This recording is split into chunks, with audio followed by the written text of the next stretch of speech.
Hey, good afternoon. Welcome to Grant and Rohan. I'm Grant. That's Rohan. It's your last YouTube 49ers show of the work week before you go on your weekend. We know you need more 49ers discussion to get you there.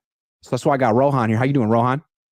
I'm doing good, man. I mean, like you said, we can never have enough 49ers discussion. Best way to end out the week, just hammer out a show, and glad to be here with you. Yeah. So we're going to talk draft. We're going to talk the Bills and the Niners and Aaron Banks and extensions, but we got to check in on Brandon Aiyuk because he's like the He's news. the hot commodity. Yeah. He's where things could happen. And Mike Florio today said he expects, or he wouldn't be surprised if the 49ers make Brandon Aiyuk play out his fifth-year option. Last week at the owners' meetings, Lynch was asked point blank if that's an option, and he said, yeah, absolutely. Then he was asked if Brandon Aiyuk wants to do it. He said, you have to ask him.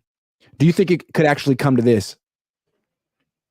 Now, I think this is a good question. Could I see it coming to this? Yes, in the sense that, unfortunately for Brandon Aiyuk in today's world, the only leverage he has is what he puts on social media, because Brandon Aiyuk is contractually obligated to play out his fifth year with the 49ers. You can't sit out anymore. You're fined. You lose money. You lose a year of service. You're going to just be on that fifth year option a year later. And so he really ultimately doesn't have a choice. Now, do the Niners want that? I don't think so. I think they're going to try and find a middle ground. You see this kind of relationship happen during these extension negotiations, specifically with the Niners. I think that they're going to get an extension hammered out at some point. But could he play on the fifth-year option? Yes, because the Niners technically have 3 years of team control. You got the fifth-year option, and then you could probably tag him for 2 years before moving on. You get 3 more years, and arguably that's the current window with this core for a Super Bowl. And isn't that sort of like the Niners' leverage here? It's like, okay, Brandon, you can say that you're worth whatever you're worth, but let's say he wants $27 million a year on average. Okay, yeah. Well, could give that to you, or not, make you play for $14 million this year, maybe $21 million next year, and then figure it out after that. So the Niners, if they want to play hardball, can get Brandon Aiyuk at a greatly reduced price, and there's nothing he can do about it other than be upset. So maybe that's something he needs to negotiate against. I think that's one thing. The other part is, Brandon, do you want money up front? Because that $14 million is his salary. It's not like you get the $14 million at the beginning of the year. You're getting it in game checks week by week. Whereas if you get an extension, the biggest part of it is a signing bonus, where you might get $20 to $30 million in a check or whatever form, a wire transfer straight up. That's how I prefer to get my $20 million in one payment. That's how I like it. Yeah. Just saying. Didn't mean to cut you off. I just got really excited about the idea of a $20 million check. Haven't had one of those in a while. Just imagine, just having that just slide in your bank account, just like, it's a sweet 20 mil, just like it's there. Oh, and I'm set for life. That was nice. Appreciate doing business. Time to sit the bench. I mean, there's actually like no reason not to do this for the 49ers unless you really don't want to make Brandon Aiyuk upset. But it's like, it's business. And if he is unwilling to budge, then why should the 49ers not do this? I think that, if you're talking about it in that sense, it's not the fact that they don't want to do it. It's the fact that you understand two things. One, the market for receivers is only increasing. You see contract after contract getting, massive. And the Niners are going to be having to pay probably a good amount of money, more than Deebo Samuel, to Brandon Aiyuk. And so to them, it's, do you question, when you're trying to build this roster out, understanding how you've already had to let go of one franchise icon in Ark Armstead for practically nothing? What's the best way to do it? The second portion of it to me is for Aiyuk. Aiyuk understands that there are still a number of extensions waiting to happen at receiver. Jamar Chase, Justin Jefferson, T. Higgins, even in his own class. There are a couple of in his own class that are still yet to be extended. Aiyuk understands the business in the NFL. The longer you wait, the later you are in the cycle, the more chance you are to get more money. The Niners might want to play ball and try and get something done before those guys. Aiyuk himself, understanding he's going to get paid one way or another, might hope to, wait a little bit, maybe go till August, and then get the biggest bag out of the group, understanding that he was able to wait it out and get see what the baseline was for the other deals. One thing that might be like a difference between Ayuk's situation and Debo's situation was that Debo was a second round pick. So Yeah. Debo didn't make that much money. And his option of like playing on the final year of his rookie contract wasn't appealing at all. Ayuk's different, and I'm sure he wants that extension, but it's like he's made $12 million in the NFL. And you know what I mean? Like if he probably saved a lot of that. It doesn't look like he spends as much as Debo. And also, if they don't get an extension, he still gets $14 million this year. So he does have a little bit more, I don't know, wiggle room, leverage. I don't know what the word is, but it seems like he can be more. He has a little more flexibility because he's still making money. I think that's the case. The one other aspect of it is it's an interesting dynamic, right? Because with the team, Brandon Aiyuk, they get the 5th-year option. So they have that. With Debo, the desire to get a deal done, you might have had to get it done a little earlier, but you didn't have a 5th-year option. He's a free agent after that. And so there's still leverage because you have the franchise tag and things like that. But Ayuk also could sit more comfortably understanding he still has $14 million of guaranteed money waiting on him if he chooses to just wait a few months and get $10 million more overall.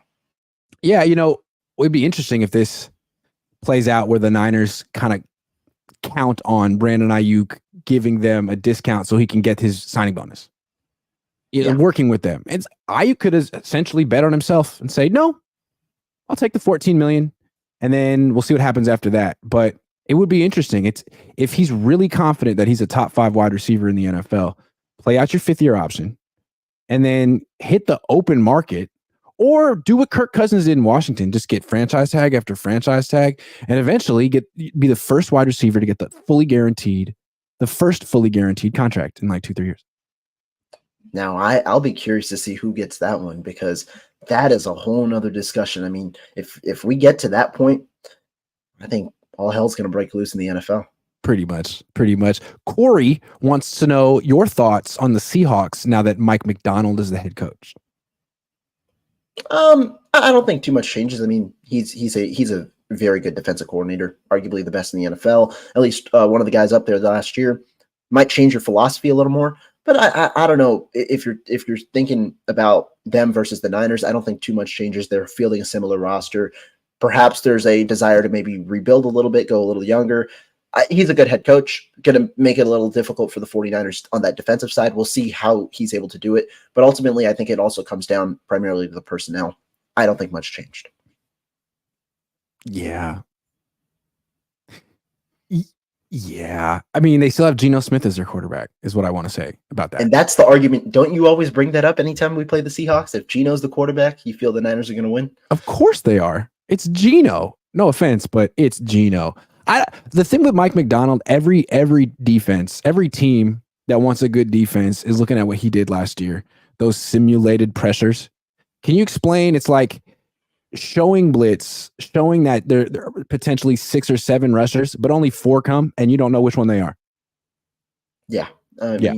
Yeah. Pretty much. That's what it is. And they do such a good job of confusing offenses pre-snap. I mean, it seems like the Niners were trying to get some of that. Spagnuolo can do it. They tried to hire Spagnuolo. They hired Brandon Staley, who has some experience with that. So I could see where the Seahawks are coming from. They had one of the more vanilla defenses for the last 10 plus years. But I wonder, how much is he going to change other than some schematics on defense? I think because, like I said, to me, it's truly up to the personnel. The Ravens were able to do so many intriguing things last year, but you had 3 very high caliber safeties who were able to be versatile, allows you to play, in different packages along the defensive line. They have an elite defensive tackle. You had pretty solid corners, good edge rushers. You had good personnel that allowed you to blend in all the other things that Macdonald did to make that team so good. So to me, it might take a little longer to try and get to that personnel. All right, let me ask you a question.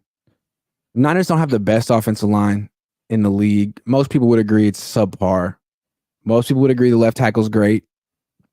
I don't know that most people would agree on who the weakest link on this offensive line is, though. I had some differing opinions on Twitter, and I was curious. What do you think? What's the weakest link on this offensive line? Weakest link? I think you view it you can view it in 2 different ways. One, do you think that if do you involve positional value, or are you just talking about the player? If you involve positional value, you might view Colton McKivitz, in a certain way. To me, though, I think that I think you can honestly point to the entire right side. I think the offensive line is both overrated in some eyes and underrated in some eyes. I think a lot of people say the Niners have like a bottom 10 offensive line. I don't think that's true, but I also don't think that they have an above average starter outside of Trent Williams. I think everybody else is around average, with the right side primarily being average to below average. I'm not a big fan of Jake Brendel. I've said for the past 2 off seasons, the Niners should probably look to get an upgrade. I think that there have been options. The Niners have chosen not to. Don't know if I like the extension as much last year.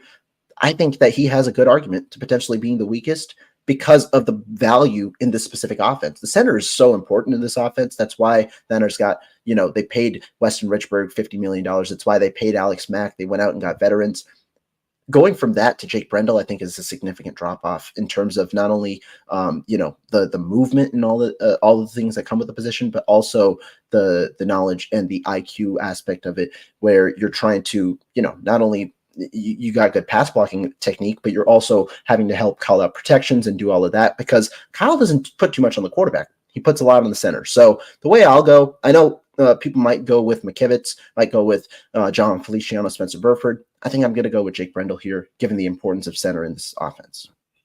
I would go with McKivitz just because he gave up 13 sacks last year. I know he's decent as a run blocker, but at right tackle, it seems like when you're that big of a liability in pass protection, it really changes what you can and can't do and what George Kittle is asked to do and all that kind of stuff. But what's interesting is that the Niners extended him, and they extended Brendel.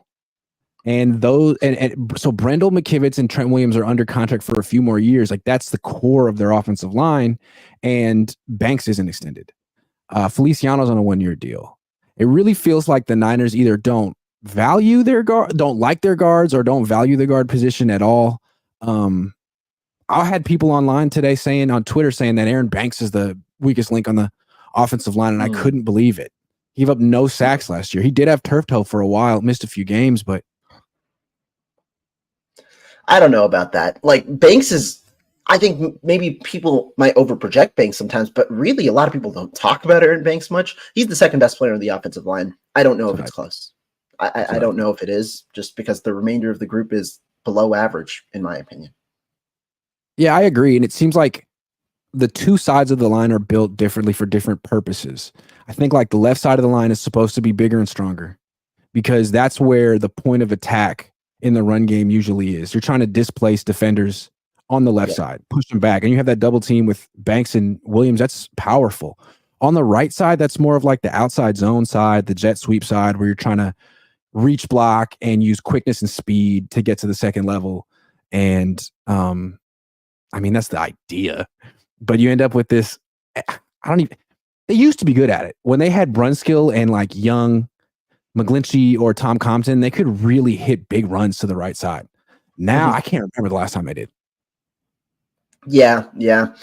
I think that, you can look at it in a couple of ways. It's the Niners. When you talk about some of those guys, they were cheap, and they were what do you call it? They were young. And so that's kind of the difference. I think you brought up a very good point, which is why I want to flip it back to you. You pointed out how the Niners might not value their guards as much. Center, that's a position we've seen them pay. Tackle, they've clearly paid with Trent Williams, obviously. You just extended McKivitz, smaller deal, but you extended him. Do you think that the guard position might just not be as valuable? Because you can go back before Banks, it was Laken Tomlinson who they didn't pay. Obviously, it turns out to be a pretty good deal in hindsight, but your starting right guard for half of the year was a 4th-round pick last year with Spencer Burford. That was a guy who you started week 1 after drafting him in the 4th round. Banks obviously was a 2nd-round pick. Questions right now about whether they'll extend him or not, but what do you think about the whole dynamic? Well, what's interesting is that this year in free agency, guards got paid a lot of money. All of a sudden, guard was becoming like a premium position. And I don't think the Niners look at that position that way. I mean, considering the players they've put there, it seems like an afterthought to them, and definitely something they're not trying to spend on.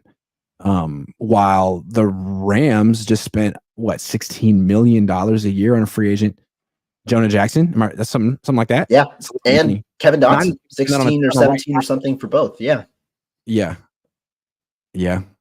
So just guard in general. It seems like if you look at it, Feliciano and Banks, both free agents after this year. they might be drafting guards in this. They could draft a guard in round 2 like they did 4 years ago. Right. Redshirting. Yeah, no, I could definitely see it because I'll be honest, I don't expect Aaron Banks back on this team next year. And it's not because of his talent, but it is because I think the Niners were ahead of the curve and looking at the guard market, seeing how it's skyrocketed. I don't think they want to pay $16 million for a guard or $13 million when it was Laken Tomlinson for a guard. I don't think that that's in their MO. I think we can question the philosophy for sure. But yeah, it just doesn't seem like they valued that position as much overall compared to the other spots on the offensive line. Yeah, I did a show with Marco yesterday. We were both advocating that the Niners should extend Aaron Banks now before his price tag goes up. Then I wrote an article this morning for SI.com on the same subject. And, you always get the most pushback on Twitter. Anytime you put something on Twitter is wrong. So which is nice. It's good to learn what was wrong. And when I put that one up, a lot of people said, first of all, Banks is going to be really expensive just because the guard market's crazy. And that was an interesting point. I hadn't really thought of it. I thought Aaron Banks, there's a modest left guard that they could extend for a modest price and keep him around for a while since they like continuity so much. But really looking at the guard market, he might get a lot of money. Oh, yeah. Yeah. Because if you look at it, there were players, right, this offseason at guard who people didn't view as high.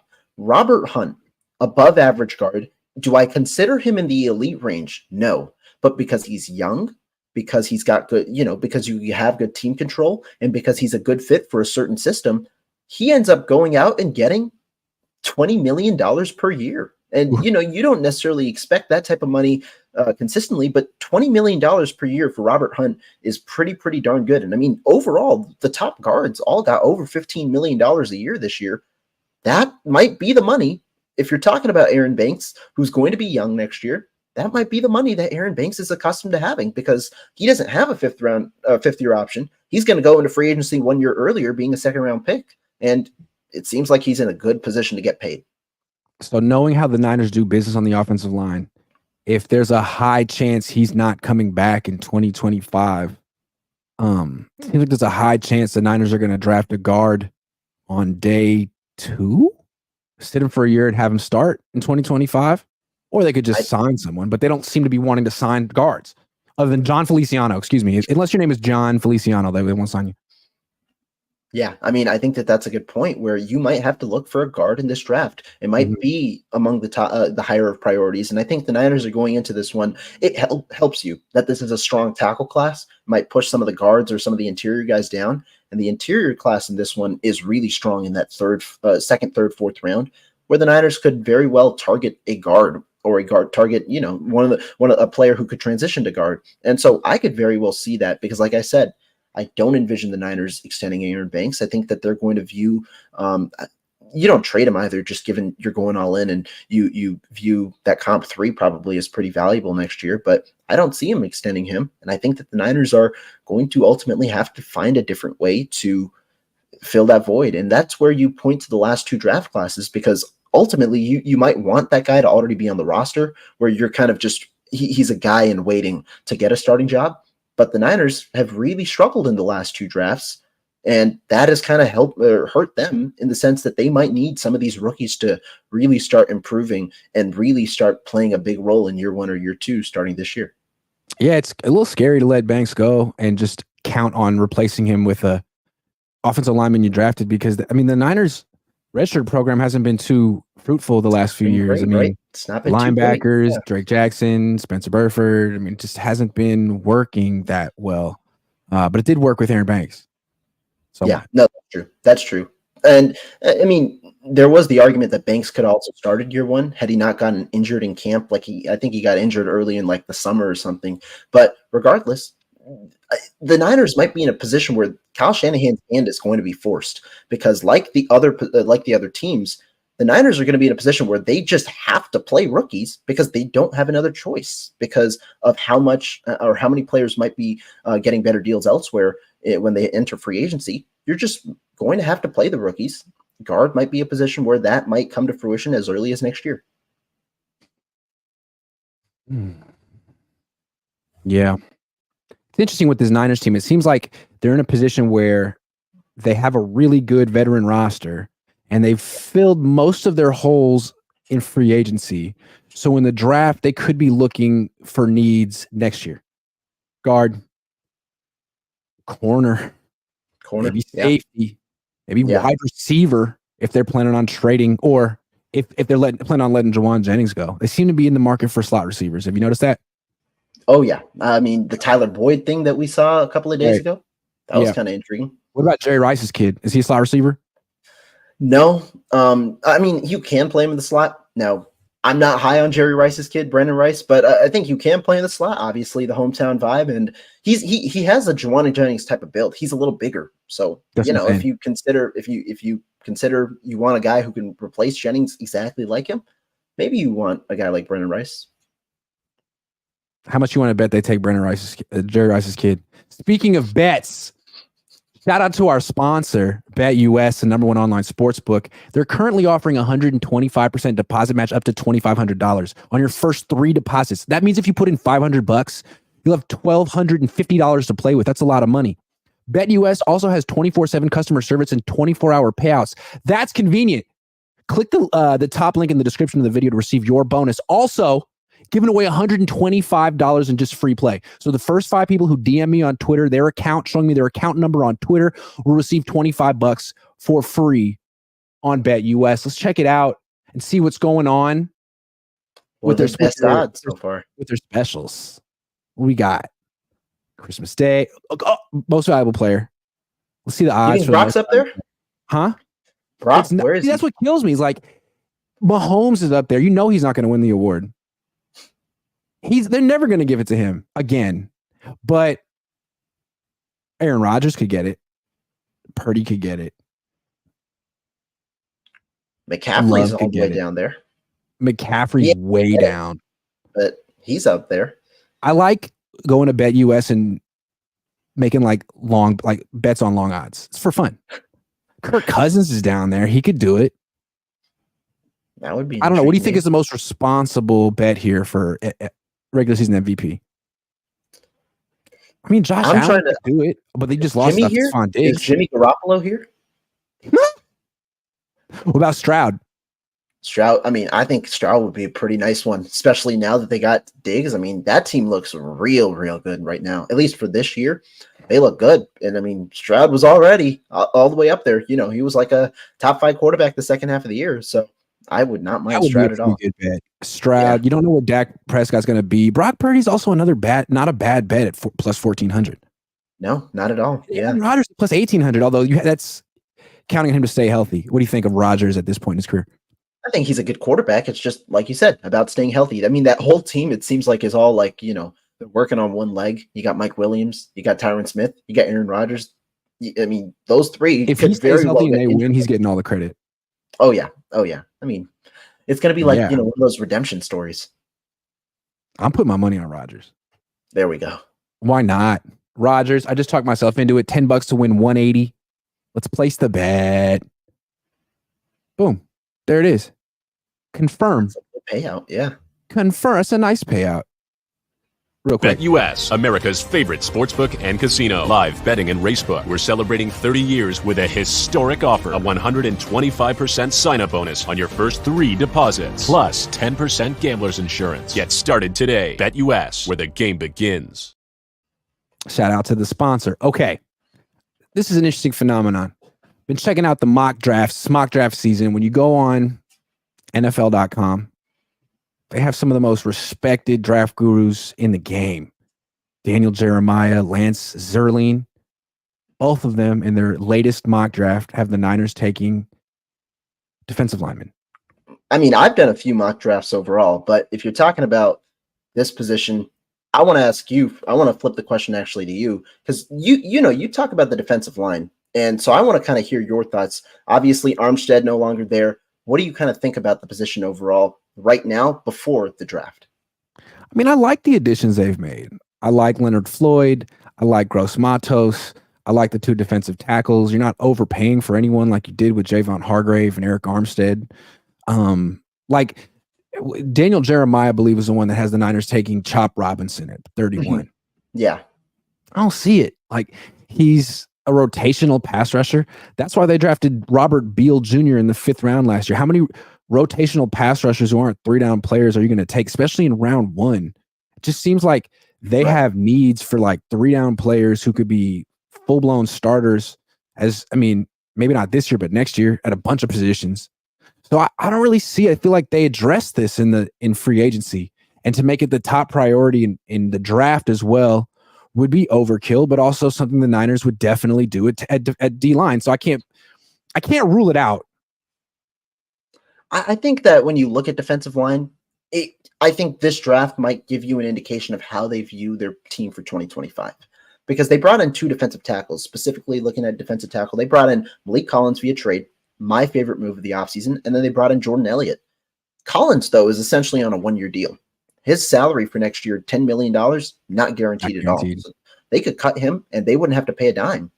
Jordan Elliott, I believe his cap hit next year it's not high at all in terms of the dead cap when you look at things like that. And so I'm pretty sure Jordan Elliott, if you look at him in 2025, you could probably save around 50% of his money if you ended up cutting him. So the point being, they're 1 to 2 year deals. They could have both players for 2 years if they produce well, but they could also be 1-year deals if you want to create cap space next year or move on. And so if the Niners address D-line early, might give you more of an indication that they view those guys, whoever they're drafting, as the future rather than maybe carrying the same guys over for next year. But I also don't think it's as big of a priority as some people are saying. I think the Niners have now built themselves a solid core where, to me, I'm questioning, how are you going to get these guys playing time? Because we talked about the 4 additions. You already have Javon Hargrave on top of the 2 D tackles that you brought in. Hargrave's here this year, could be also here next year with his contract. You have Nick Bosa. You have good players along your defensive line. It's not like you don't have options throughout Leonard Floyd being one of them as well. I like Floyd a lot. Yeah, I think he's reliable. So where is the playing time, to me, going to come out of if you're going to spend a first-round pick in arguably your most crucial draft in determining your Super Bowl window? Where's the playing time coming out of? That's the question for me. And I kind of like that the Niners addressed the defensive line in free agency, because you can get really good players for relatively cheap. Like Leonard Floyd's a former first-round pick who's right in the prime of his career, and the rest of the league was like, I don't know, like leftovers. But in the draft, they're all pushed up to the front of the draft.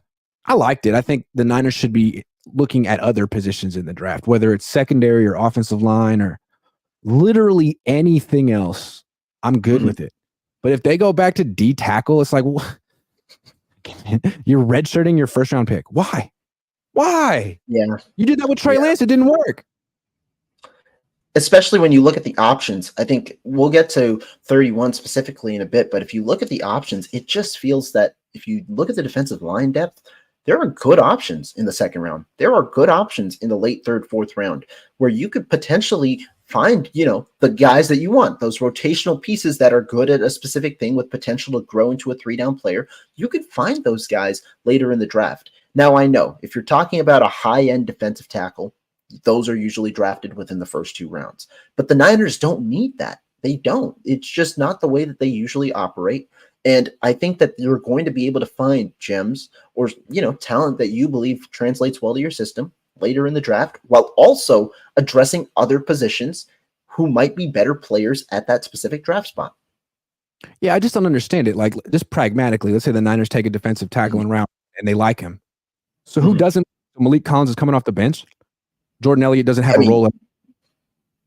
It's just wasted money, in my opinion, at that point, because Collins' contract is fully guaranteed. I believe his $8.5 million is guaranteed. You just paid what you paid Jordan Elliott 2 years, $10 million. What is he going to be your 5th guy? Is he going to be the 5th guy or 4th guy in the rotation? And then apart from that, you already said, you like Calais Davis, you like some of the other guys where you've given them a 1-year deal or roster spots or whatever it might be. What happens to them then if you just continue to push down the depth chart while not addressing a different position?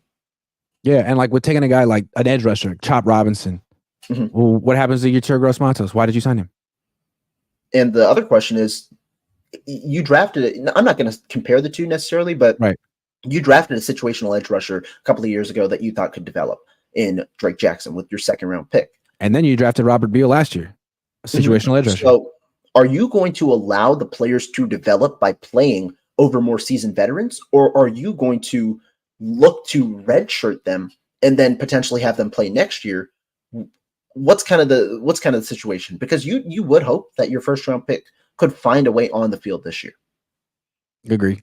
Thank you, Jim Rizzo, for $2.79 exactly. That was very generous. I appreciate it very much. All right. Give me BPA at 31. Who do you think will be the best player available? Obviously, we don't know.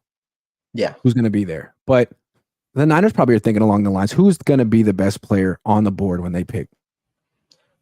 It might be funny because I don't think I've ever said this in a draft for a position this late. I genuinely believe offensive line might be best player available at 31. Offensive line is a position that usually gets overdrafted just because of the importance specifically for tackles, the importance of that position. It gets overdrafted, but offensive tackle might be best player available at 31 because I believe that there are up to 11 offensive linemen, 9 offensive tackles that could be in first round consideration.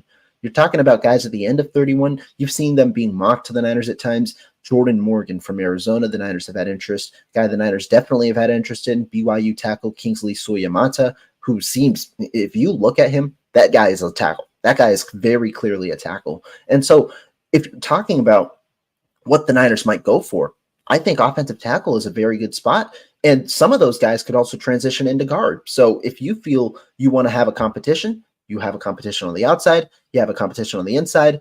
And I think that there's a path to potentially playing at some point in year one. Might not be the week one starter, but I think as they develop, as they get more NFL refined, you find a way for them to play in in year one, with the potential of also moving that guy over to the left side when Trent Williams ultimately retires. It's going to be interesting to see what the Niners do at right tackle, like who they go for. I got to think they're going to draft someone. They signed Brandon Parker, who, I mean, it's like, is he going to make the team? Probably, maybe not. So could they take a right tackle at 31 if he's the best player available? Yeah. I just been looking at, I feel like the Niners, every team has profiles for positions, what they're looking for in terms of athletic traits. And they don't really broadcast them, but you can figure them out if you look at the players they've drafted or added at that position. And I can't help but notice some patterns with the right tackles the Niners have acquired. They're all light. None of them are really more than 310 pounds. McGlinchey, McKivitz, they're all like between 300 and 310. And they're all like 6'6" or taller, maybe a shade below 6'6". But that body type is very tight endy. 6'7", 300 pounds. It's like, that's lean. Yeah. But that's what they're looking for. I mean, the guy that I pointed out, I believe Jordan Morgan, he's 6'5", 310 pounds. There you go. And he is an extremely good athlete. So there you go. That could be another guy. But if you go offensive line, I think that the options there would be an option there or an option that you want to trade up for. The Niners have a prime window, I think, to potentially address that position in the first round.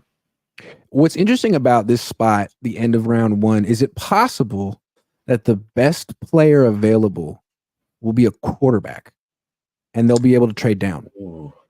I don't think so. But I could very well see I don't know if it'll be best player available, but the one argument that you could make for that, what do teams want for a quarterback? Yes. But they also want the best player available, but he might be the one, you know what I'm saying? Yeah. Exactly. And at the end of the first round, 31, 32, a lot of teams start calling, we want that 5th-year option. Can we trade up? We'll give you a premium for a trade because we want the 5th-year option. If the Niners like where they are with a lot of players on their board, you go back 6-7 spots, somebody comes up to maybe take Michael Penix or Bo Nix or whoever it might be. You could get some value out of that. Yeah, and the Niners really have a terrible track record of drafting in round 1. They've only given 1 extension. Aiyuk could be 2, but he hasn't gotten it yet. And he might play out his 5th-year option and bounce. We have no idea what's happening with Brandon Aiyuk. So maybe the Niners say, you know what? Let's just trade down 4 spots and get the hell out of round 1. Might do it. They could. I mean, you'd get good value for it, probably. Probably would, depending on if Bo Nix or Penix, and that name is dangerous. Which quarterback do you like better? Do you have an opinion? I think it honestly depends on the team. Penix he's got red flags all over him with the injuries and stuff. I think his arm is a good amount better. Did he run a 4.4? He did 4.46, and it looked like he was jogging. So he's fast. But you also worry when he's running like that, is he going to get injured again? I don't really know. So, yeah, it's dicey. I feel like one thing I'd like to do when scouting left-handed quarterbacks is just watch them in like a mirrored lens, so they just kind of think see of what him they as a look like right-handed if they're guy. right-handed. And because sometimes I feel like you might write them off like that looks weird. I'll just watch them right-handed. You might like them better. Yeah, no, I feel you. I know exactly. I remember one time I watched Trey Lance throw left-handed just because that was not really, but like, and it looked better. He looked like Steve Young. Maybe that's what they should have done, Just had a mirror on the highlights, All right, so the Bills were sort of the team of the week. They traded away Stephon Diggs. People were like, what? How can you do that? You're on the cusp of winning a Super Bowl. They're like, yeah, but we're not going to win it. Yeah. We're not. We tried. Mm-hmm. It's not going to happen. We're going to try something else. That brings us to the 49ers. They haven't really gotten there yet mentally. They've been holding on to the good times for a while. Are they going to become the Bills soon?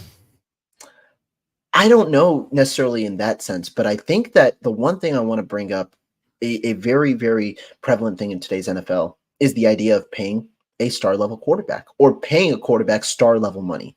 Mm-hmm. Josh Allen, he got paid above $50 million, it seemed like, or whatever that contract was. And the team is now facing the ramifications of having to dish out such a big contract to a quarterback, because not only did they lose Stephon Diggs, they lost several pieces that they were just having to let go this offseason. Tre'Davious White, one of their cornerbacks who had been dealing with injuries, post one cut, you lose both of your starting safeties. They were losing pieces all over the board, and this is a thing to retool. But the thing I want to point out with the Bills and the Niners, the Bills are following a trend that several top teams have now followed once they paid a quarterback, which is trading away their top receiver. Thank you. Rohan's smart. Chiefs. I was waiting to go there too. It seems like what the Chiefs have just shown is you don't need a number one wide receiver. They've just won back-to-back Super Bowls, and their number one wide receiver was Juju Smith-Schuster one year and Rashee Rice the next year. A rookie. Yeah. And the thing is, I think the true test now in the NFL is for a quarterback to be a star is, can you elevate maybe average level receivers to win a Super Bowl? Because the Chiefs, what do they do once they paid Mahomes? They had to trade away Tyreek Hill. You're talking about the Bills just trading away Stephon Diggs. Mm-hmm. Just earlier this offseason, the Chargers traded away Keenan Allen once they had to pay Justin Herbert. This is a trend that you're starting to slowly see. And these are guys who you're not maybe paying on your first contract or the second contract. It's the third contract guys where, they're at the end of that second contract. You're getting a significant amount of money. You might have to move off of them. And so to me with the Niners. Brings us to Brandon Aiyuk. Yes, because Brock Purdy is going to potentially get a contract soon. And maybe we're a few years away from the discussion for the Niners. But you do wonder, where do you get to the point for the Niners? Because it seems inevitable that Deebo Samuel might be gone within the next 2 years with his contract and with the way the Niners are approaching Aiyuk. And so it seems like, when are we going to get to the stage of how tough it might be for the Niners once they pay Brock Purdy to supplant him with significant amount of talent? Well, I think it'll depend on how well they draft. Mm-hmm. Because like the Chiefs have sort of figured out, and I agree with them, that once you're spending $500 million on your quarterback, there are two other positions on the offense that you're investing in: offensive line and tight end. Yeah. Those are the two, because your tight end is really tough to stop in the passing game, in the playoffs, and he's cheaper than wide receivers for whatever reason. But you don't see teams like the Chiefs spending on wide receivers or running backs. You don't. And I wonder if Kyle's ever going to get there. You're absolutely right. I mean, you do wonder, whether you're going to get there or not. And so I think that's going to be a tough thing for the Niners, because I think every kind of team where you've seen, I think I can even pull out more examples where you see those big contracts for quarterbacks, you're facing a decision. And maybe Kyle will try and pivot to a different way. Maybe you just don't pay a single offensive lineman because you value those skill position players so much. But Green Bay, on example, once they paid Rodgers, who did you trade away? Devontae Adams. He goes over to Vegas. Had like a wide receiver, a top 5 paid wide receiver, and a top 5 paid quarterback on the same team. And did they do anything? It doesn't seem like a successful model. Exactly. Yeah. I mean, that's where the Niners are sort of going to be in a couple of years. If that's where they're going to be in a couple of years. And that's why, to me, I want to ask your opinion on it. I think that's why these next few years are going to be so crucial for the Niners. Because to me, this is your Super Bowl window, especially because you don't know. You gotta answer the question yourselves. Is Brock Purdy going to be that type of quarterback, a top 5 quarterback for the money? Because he's going to get top 5 money, if not from the Niners, from some team. That's the type of way quarterbacks He are might going be to the highest go. paid player in the NFL when he gets his extension. Who He knows? might. He might. And so the He might be. Niners have a window where you've got to focus right now. So what do you kind of take away from that window and how the Niners might approach the next few seasons, knowing that you're probably going to have to retool the roster once you pay a quarterback? Yeah, well, it seems like what they've been trying to do is just keep their group together. Yeah, they'll keep Brandon Aiyuk here somehow, some way. It may not be on an extension, but could be 1 year at a time. I don't think they're going to change too much, though, man. It seems like that's what they've been telling us since 2019. Like, hey, we got the formula. We figured it out. Okay, but here's the thing, though. I'll grant them. I think this is an interesting little logic equation that they've put together. Maybe that's not what it is. But they're saying, like, they have the right team. It's basically built. They don't have to tweak anything with the formulas. Keep players in the same roles. Okay, fine. Maybe you're right. So why haven't you won the Super Bowl?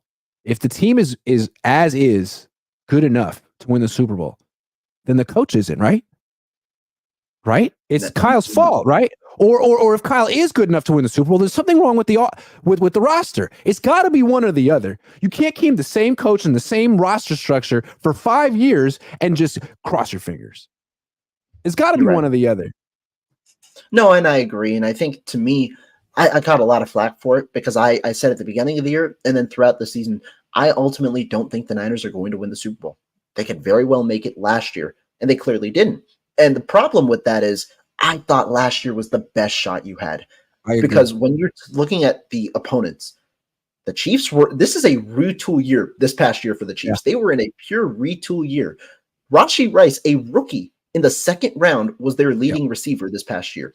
The overall team was going under a reset, and now you're going to supplant that talent they already have with a first-round pick and a whole new draft class. And so this is where I thought that if you're looking at other teams, this was the year, because other teams are only going to start getting better, at least if you're talking about contenders. Teams like the Lions in the NFC. The Chiefs, obviously, in the AFC are the team to beat. It seems like they're just in a way where they might just get better. Houston's making strides. Green Bay's making strides. Yeah. Oh, yeah. You got because now you got the young and up-and-coming quarterback on the rookie deals where you can kind of supplant that roster around them. They haven't wasted any time. They haven't wasted any time. And that's the way you got to do it. Yeah. So hold on. You said something a minute ago. You said you knew or you felt the Niners weren't going to win the Super Bowl last year. Why? Why? I think I personally thought there were a lot of reasons. One, when it comes to the quarterback, can you ultimately get top 5 quarterback play from Brock Purdy? That, at least at the beginning of the year, was a question mark, coming off an injury and things like that. Brock exceeded my expectations last year, but still, can you get top 5 quarterback play throughout the entire year, and especially when it matters? But two, when you look at the way the team was built, and especially when the way the team kind of went through this, through the back end of the season, the biggest question to me, and the number one takeaway I had in every piece that I wrote going into the Super Bowl, how fast can you start? My number one takeaway heading into the Super Bowl was, if the Niners were going to start fast, they were going to win.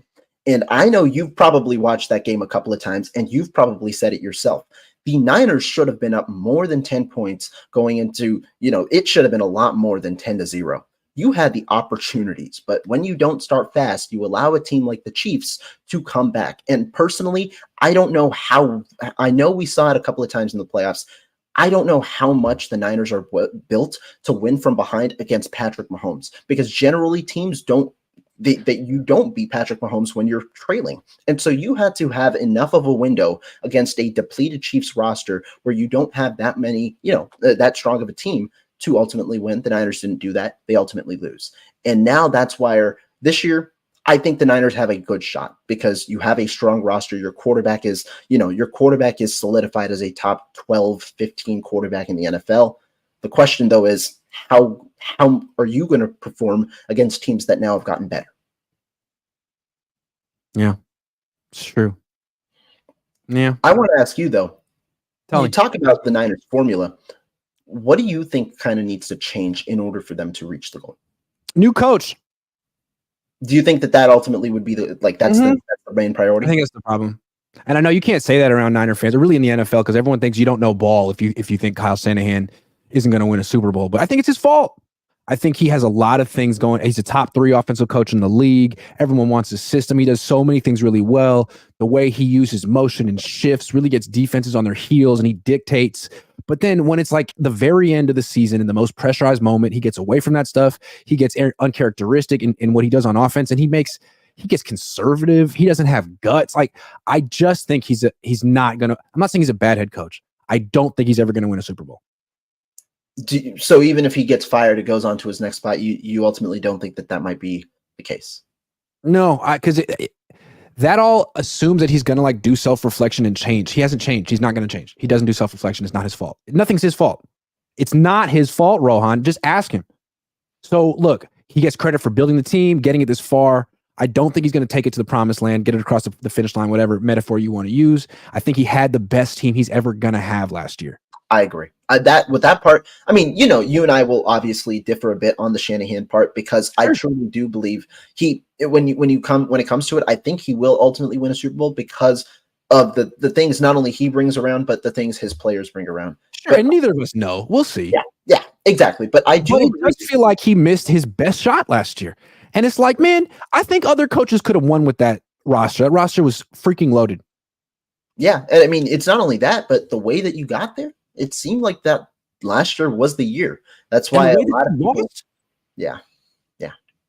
Now you just had the guy, Ernie Adams, who was like the analytics department, the analytics guru for the Patriots forever, came out and said something like, well, I would have taken the ball second because at least then exactly, it's 4 downs every time and it affects how you call plays on first and second and third down. I don't know if that's necessarily why the Niners lost, but it's just interesting to have so many people come out and be like, by the way, I disagree with Kyle. No one asked me, but I absolutely disagree with Kyle. Yeah. No, I mean, yeah, that one will be always. I think that one's just always going to be etched into Niner fans' minds because it was the first time we've really seen these rules applied on that big of a stage. That one's always going to be something to talk about for sure. It'd be interesting if the Niners, if these Niners, Kyle never wins a Super Bowl with the Niners and leaves. If they did a 30 for 30 on this era, why didn't Kyle's Niners win the Super Bowl? I mean, they came as close as a group could come twice. They were winning in overtime and lost. Yeah, exactly. That would be a good 30 for 30, like really behind the scenes. But anyway, maybe they'll win it one day. Maybe they'll win it. Maybe this year. Maybe. Well, look, everyone, if you look in the description, if you look in the chat box, I'm still giving away this Brandon Aiyuk signed jersey. And if you don't believe it, here it is. It's signed. Brandon Aiyuk, it's authentic. And I'm giving it away. So all you got to do is make a deposit on the Sleeper app. Use promo code Cohn. That's a good deal. He's still on the team. Yeah. I mean, you got to get it before he gets off the team, or if he gets off the team, you got to get it now. I opened up the bag just to show you that it's real. So there you go. Rohan, thank you very much. Hey, you got to just make sure it's authentic. That's just the way you got to. Super authentic. I'm going to start wearing around town. So now we know how to see you. If you're in Oakland, if you're posted up in Oakland, you see a guy just wearing a signed Brandon Aiyuk jersey. That's probably great. Signed Brandon Aiyuk jersey. Yeah. There you go. All right, man. Go to a frat party or something. I'm too busy chopping it up with the Grant Cohn here. Chopping it up. I love that. You're like, it's like 6. It's like 7 o'clock. Yeah. Eastern on a Friday, and I was like, "Hey, man, you want to stream?" You're like, "Absolutely, man." If I was in college and someone hit me up, if Matt Mayoko hit me up to stream on a Friday night, I'd been like, "Yeah, I'll see you later." That's a bad idea. Yeah.